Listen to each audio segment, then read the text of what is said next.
5, 4, 3. On April 9th, 1939, one of the most famous women in the world ascended the steps of the Lincoln Memorial to sing to a crowd of over 75,000 people.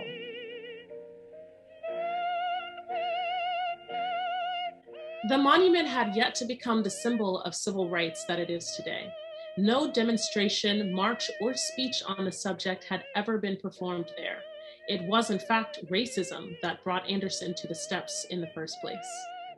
Anderson returned to the US a few years prior after a decade in Europe where she'd worked to establish her career like many entertainers before her, including dancer and singer Josephine Baker and tenor Roland Hayes. She'd come back because her family begged her to flee Nazi Germany. She was one of the last Black musicians to continue performing in Central Europe during the rise of the Nazi Party. While in Europe, Anderson was known to perform despite refusals from concert halls. For example, after being declined for a concert at the prestigious Salzburg Festival because racism, she held nightly clandestine performances in nearby Austrian venues. Her very defiance in the end solidified her international renown. After hearing one of the Salzburg concerts, famed conductor Arturo Toscanini called Anderson's voice an instrument that one is privileged to hear only once in 100 years. When she returned to the United States, she was a star.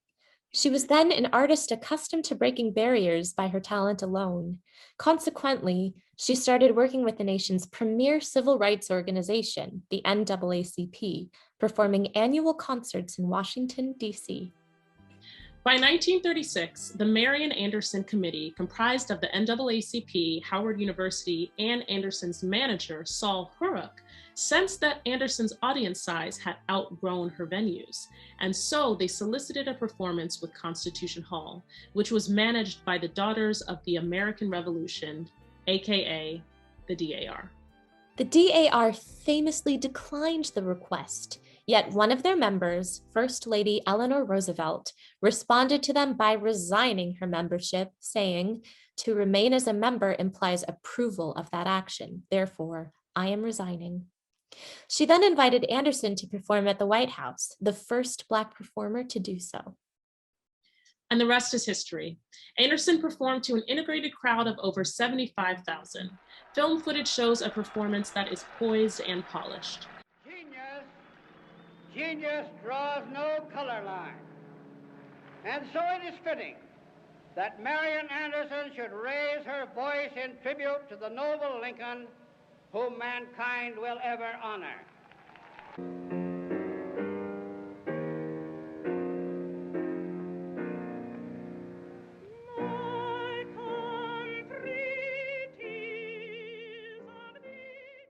Of that day, she later wrote that she decided, "I could not run away from the situation. If I had anything to offer, I would have to do so now." And perform she did. There were many important political figures and dignitaries present for her concert, including President Franklin Delano Roosevelt. A future leader happened to be in the audience too, a 10-year-old Martin Luther King Jr. King later said, "She sang as never before. With tears in her eyes, there was a hush on the sea of uplifted faces, Black and white, and a new baptism of liberty, equality, and fraternity was born." The young boy remembered it so well that the venue became for him synonymous with civil rights. It was so important to him that when he began to emerge as a leader himself, he suggested the location for several civil rights marches, including the 1963 March on Washington for Jobs and Freedom, where he delivered the iconic "I Have a Dream" speech, and also where he invited Marian Anderson to sing again. Anderson's achievements were major. This remarkable story is but one in the life of an incredibly special woman. Born the daughter of two parents who were only one generation removed from slavery, Anderson became one of the most iconic women in history and history. A concert artist until the end, Anderson sang in only one opera in her entire life, despite many offers throughout her career. This was for her debut, the Metropolitan Opera. who symbolically added her to their roster to ensure that the icon would be the first Black artist to sing with the company. The honor was significant for her. She said, "The chance to become a member of the Metropolitan has been a highlight of my life.